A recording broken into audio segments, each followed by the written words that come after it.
Welcome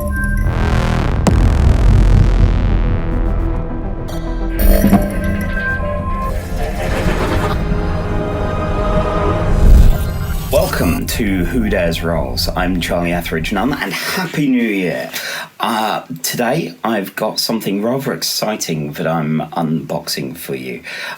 Like Mike, I've been expecting Nemesis Lockdown to show up any day now, so I got a notification something was arriving and said to him, "Oh, are you unboxing it? Am I unboxing it?" And then it turned out to be something entirely different. So I get to show you this all by myself. It is a Walker's Luxury Mince Pie. Lovely. This was actually put into my coat pocket by my beloved Emma, who I don't know when she put it there because I've not left the house for a few days. Not COVID related, but just generally not going out, working from home, all of that. So I put my hand in my pocket and found this. It's from Speyside, like a lot of Speyside whiskey, and this is probably terrible audio of the crinkling. It's an individual mince pie. What's better than a pie from a friend? Pie from a beloved. So that's really nice. That probably isn't what you're after, though. You probably read the title and know already. It's going to be Now or Never, or in a little bit, after a little bit of waffling. So Now or Never is a game by Ryan Laukat of Red Raven Games.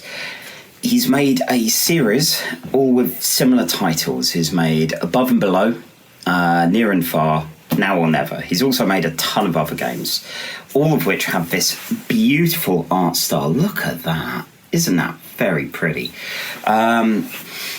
He's an interesting fella. I've seen the trailer for the documentary Crafting Arsium, and I really want to see that. I know it's on Vimeo, but I've yet to bring myself to spend like $15 on a Vimeo video. I will crack at some point. I will see it. He's about as odd and whimsical as you'd want, really, from the creator of a game like this. Now, my relationship with the Red Raven games, and specifically this Arsium series, comes from Above and Below. Probably like a lot of people, because it was one of the earliest games of this series of basically the kind of games that brought him into prominence. I was having a look in Dragonmeat at different board games, and there was a stall, I think it was Leisure Games, who have normally played along with anything. They've sent me pictures of sharks when I've asked them to draw a picture of a shark.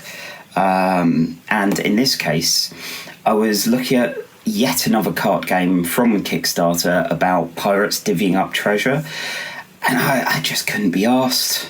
I wasn't a fan, didn't like it.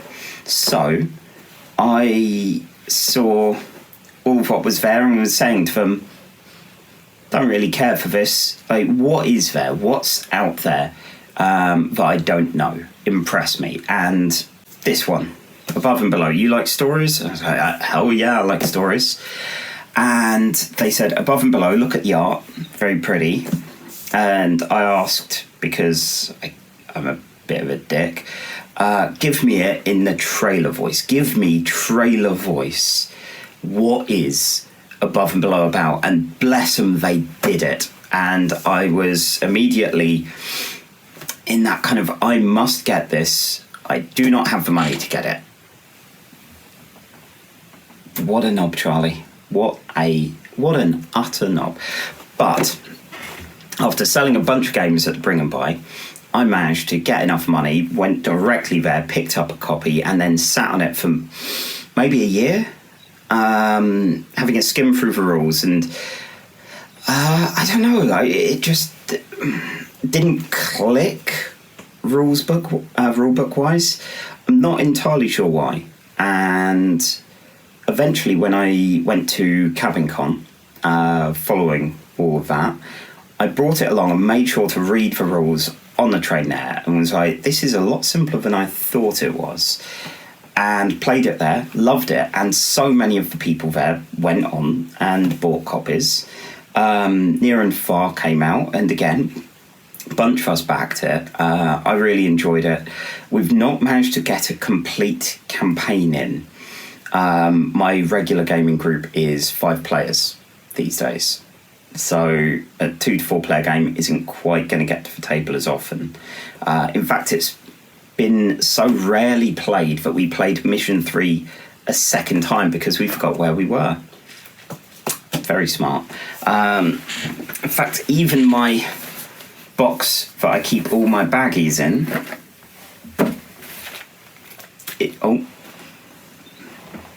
is from Near and Far's Amber Mines, because it's a pretty enough box. It fits the right kind of size and shape for baggies. So yeah, we've since played Islebound, Artifacts Inc. I know there are a couple of things that I'm not as much of a fan of, like 8 Minute Empire, for instance. But love Artifacts Inc., love Above and Below, love Near and Far. Islebound, I've only played a couple of times. It's really good fun. My partner prefers it, partly because it's a bit more gamey. You don't get as much for storybook content, and while I adore that, and a lot of people I know who are fans of Laukat love it, this, I don't know, she's just a bit more of a fan of being able to sail around, wreck stuff, which fair enough, and hopefully we'll get some more games of it in this year. So, this is Now or Never. I'm going to show it off to you. I know very little about the rules, so I will probably get things wrong, and I might spare you me bagging everything up. I don't know, I do wonder sometimes if that might be an oddly satisfying Twitch-type live stream to do, as I wax eccentric about things and organise a board game. This is a set of metal coins, thinking about bagging things up. This was from the pre-order. I had a really good game of Above and Below. I remember, of Near and Far. I went home and I realised, oh God, there's this. It's not on Kickstarter, it's from their own site. Is it going to be affordable from the UK? And at that point, having a look at my finances, I decided, yeah, it is. So for pre-ordering it, got these bags. In fact, let's have a look close up. We got 1s, and I assume 3s and 5s, or 5s and 10s. And yeah, let's see. Oh yes, very little tallies. 1s, 5s and 10s. Nice. Let's get them out. The 1s are a little small. Smaller than I expected. So, let's see. We have the 1s. So, same kind of design on both sides. The 5s. Oh, come on. Focus. 5s. And then, come on. Let's have a look. There's the 10s. It's got this cool kind of what looks in the earlier coins like circuitry, but it all kind of degrades and changes. And this is set in the future of the Arsian world. So I'm expecting there to be incompatibility with Above and Below compared to a lot of their games, which actually do make adventurers from Near and Far and sailors from Islebound compatible with Above and Below, which is quite neat. Right, so this game, you can see here, it's a fairly standard board game size. Let's see, measuring it up against the Cape on DVD. Yeah, what you'd expect, square enough to get on a Kallax, vertically or horizontally. I know that's a controversial thing. I'll tell you now, I've recently switched, lying my games flat, and it's quite nice. It's quite nice. They're going to be a faff to find the ones at the bottom, but I still like it. Oh, we have Now or Never narrated on the App Store. I've no idea if this is a free thing or a purchase thing, but I quite like that as an idea.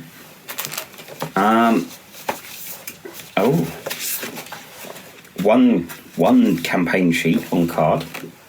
Oh no, 4 campaigns all on one sheet on card. So, Now or Never. Far to the south of the last ruin lies a cliffside village called the Monument. For generations, it protected an ancient shrine until the day a crystal meteorite descended. The meteor's denizens slowly crept out into the world, bizarre monstrosities from nightmare attacking all in their path. As they spread across the land, there was no intelligent malice nor grand invasion strategy. The creatures acted like a fungus, expanding into new territory sporadically. After many fruitless attempts to expel the monsters, the people of the Monument fled as their village crumbled, exiled to distant lands, resigned to a nomadic existence.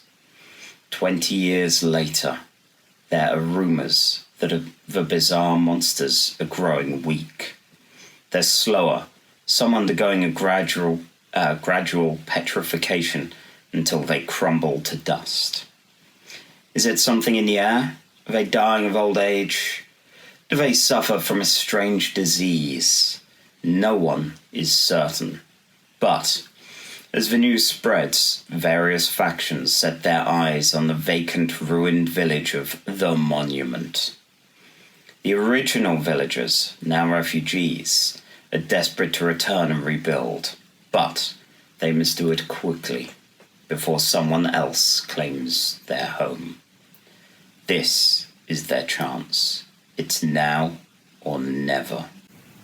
So, that's the plot, the premise. I admit, I pre-ordered this with very little idea, aside from it's the threequel to Above and Below. It's got the pretty Ryan Laukat art. It's all very nice. Look at the lovely paintings. It's got storybook elements. It's got a standard mode of gameplay and a story mode gameplay. It sounds a little less legacy-ish, which is great because I've got a million unfinished legacy games. It's got baggies. Yes! Take that, other box. You probably need the other box. All's forgiven. We have, in fact... Oh, God. Oh, no. We have stuff. We have a lot of stuff. So, there is a bag full of components. Again, this baggie will get repurposed. Silica gel. Yum. We have these little bags with different tokens on.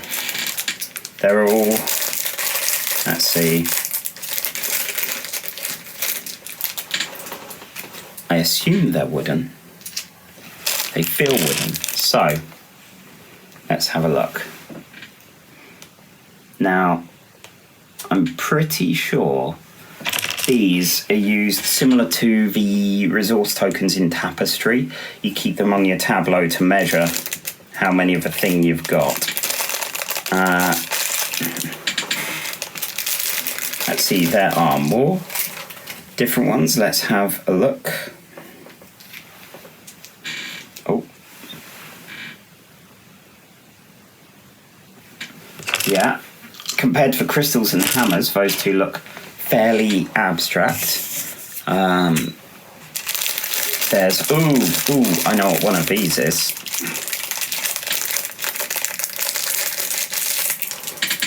Wrong day to cut your nails before wrestling with all this plastic. So, hearts, we all know what those are. But this Don't know how it's going to come into play, but this is a demon in a bottle. Fun. There are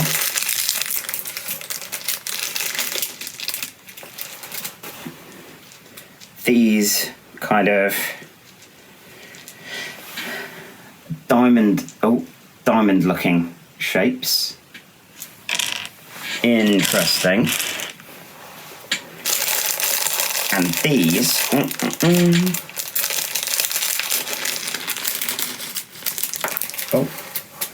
are action tokens, as you can only take so many before the season is up.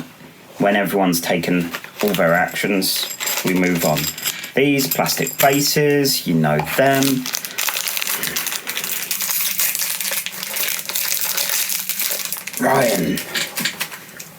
Ryan, why have you...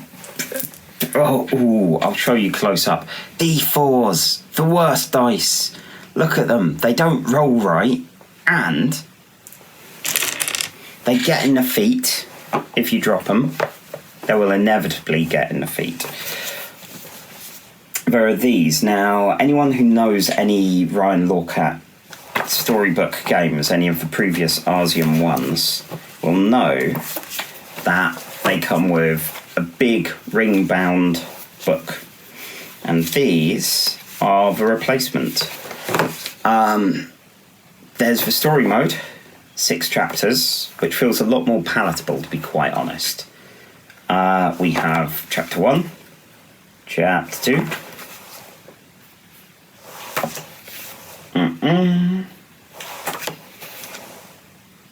Yeah, it's all looking a bit more apocalyptic there. And whatever this is. Now, Near and Far had a character mode, which was about 4 levels, a campaign mode, which was, I think, about 10, and it had an arcade mode. And the arcade mode basically took all the story stuff out and made for a kind of quick experience on any map, allowing replayability if you've used up every bit of story, if you've ticked every little box for things that you've completed. That's fine. Never felt the inclination to use the arcade mode, but this, it puts the standard mode, the mode without the storybooks and some of the components, as the default, which, to be honest, is kind of a good thing, because then you can launch into that, and if you've got the time and if you've got the group, story, which I'll be doing my damnedest to get this to the table. Last year, I played literally every board game in my collection. It was a challenge. It was way more of a challenge than I thought it would be, and I have written a few things about it. I might make a video at some point once I've crunched numbers and found things out that could be interesting data-wise to me. God knows. And this year, my goal is to play fewer games more often. So I've ditched, or am ditching, about 40 of the games that I had. It's not as big as maybe it could or should be, collection abandonment-wise, but it's something. And my household, we love Scythe, we love Root. I want to love Oath, but I've only had one game of it so far. So the plan is to play games more often that we like and you can get some mastery of, because I am a board game reviewer. I am not great at winning these things. My stats on PG Stats have me at 43% win rate, and that's even with a ton of co-op games. So yeah, more plays of fewer games. We have, let's see, some cards. These, I believe, are quests. Quests are what you'll be doing. This is, so unlike Above and Below, where you're playing people rebuilding a village, or Near and Far, where you're kind of wandering travellers, you're adventurers, but not necessarily for good or ill. for most part. This has you as heroes. You will be getting up to hero business, and because this takes elements from above and below, from near and far, to be honest, having played it recently and skimming the rulebook of this, even certain elements of I've forgotten the name of it, Empires for Void 2. So, better view of these. So the quests involve you being at a specific place, cashing in that many books. I forget if there's a specific terminology. Go to the place, do the thing, take one hero action at 3. I don't know. We'll find out. Forest of Faces. That's a gloriously disturbing name. Unlike the Snail Caves. Ooh. Trapped in the Snail Caves. So yeah, we have a ton of quests. Ooh, there is a flying casino. So, these are all quests, although they have different backs, which Near and Far did as well. Oh. We have, let's see, some more quests. And, yeah, see, it's always when I unbox these things, when I unpack them, I do start to wonder, okay, what can we do as an alternative that doesn't include a lot of this?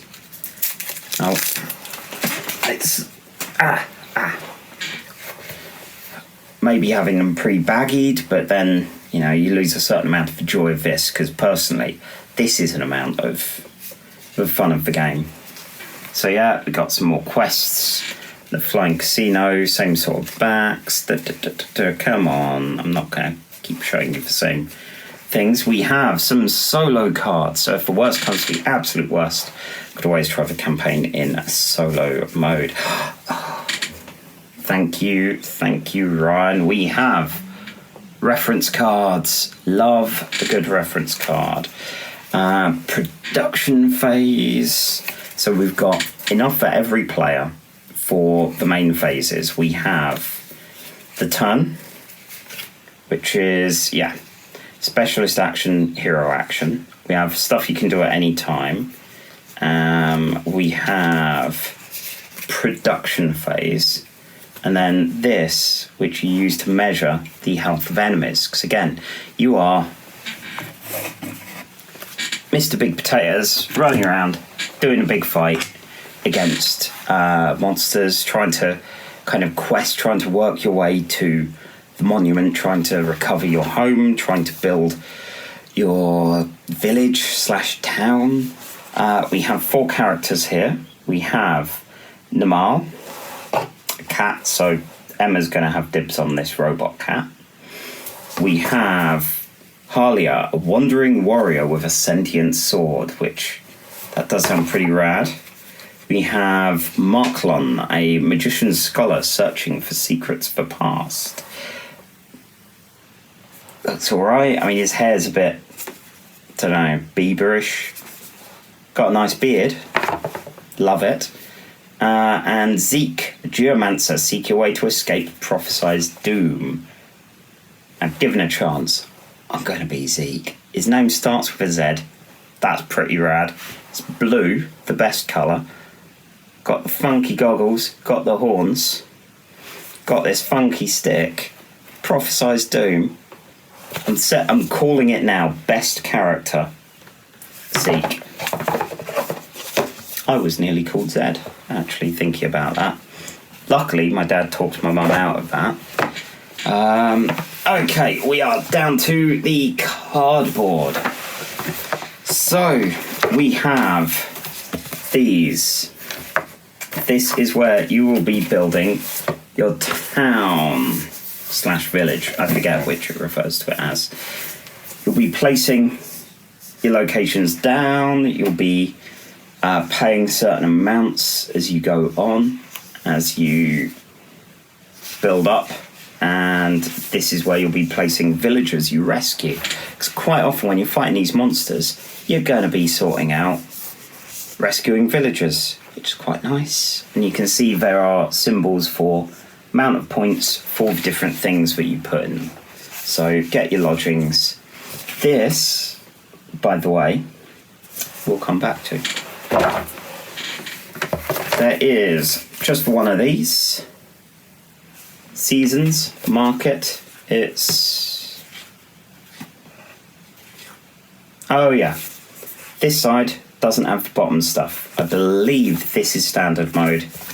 This is story mode, because we've got, I'm assuming, due to his standard symbology, that is reputation. Yeah, most reputation, 3 points. Above and below, near and far, all of that has an amount of rep that you gain or lose, and you generally lose points for worse you rep, gain points for better. You can still win with a shit reputation, but it's not always great to do. Now this, I've got to measure it to tell you, but my board game table is pretty small. It's basically the kitchen table. This game, just looking at the PDF of the instructions, feels like it's going to be a nightmare. So this is the map. Near and Far, for any of you who aren't aware, uses a spiral-bound kind of atlas, which has this sort of thing, but you change it for every scenario. You turn to the next story, effectively. This one has one board, which is huge. It is beautiful, I will add, but it's a bit big. It's like 3 times the length of, like, where is it? My standard unit of measurement here. This is a standard copy of the Cape on DVD against the entirety of this board. It is massive. I have no idea how I'm going to fit this on the table. I might have to do like I did with Nemesis and actually book a table at my local game store, the Dice Saloon, in order to get this played. So yeah, we've got places, we've got a kind of grid structure, but suspiciously card-shaped. Wonder why. Then, for the standard mode, rather than the story mode, you can, if you want, switch to the night side. To the underground side. Now, this might change. Let's see. Oh no, it is the same, but at night. So you can see Istreca is there on both. It changes what some of the actions are. The rulebook luckily goes into those. But, I could be wrong. This might feature in one of the chapters, but on first glance, it doesn't. Oh, and we have the punch boards. Look at that. That is so many. This many baggies. 1 sec. Just look at some of these, and I'll show you them. But bit gross. So 1, to hold the baggies. That's just fallen down. 2, 3, 4, 5, 6 baggies.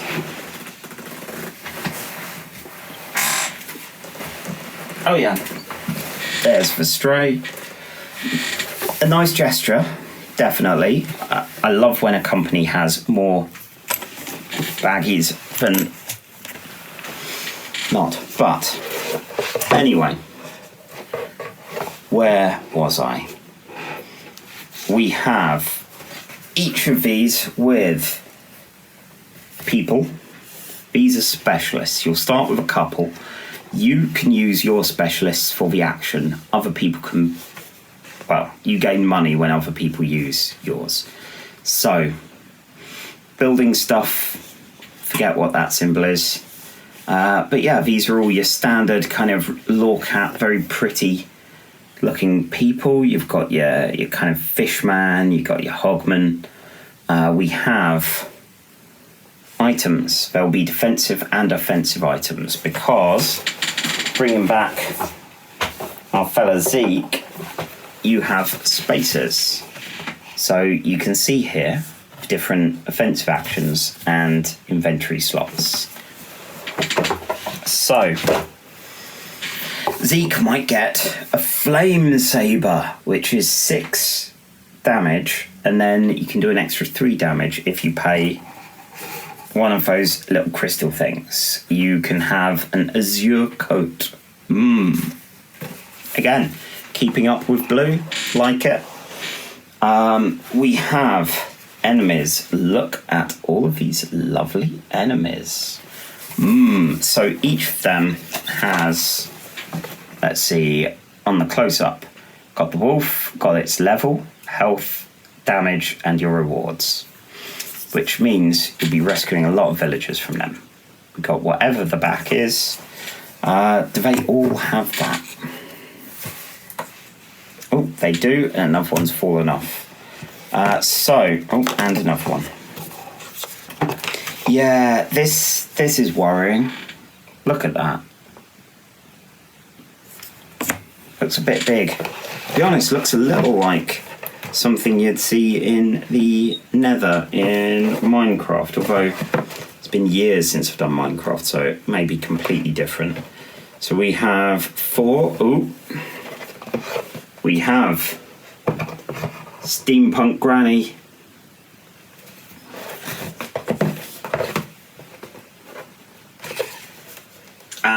We have characters, which you'll be putting standees on.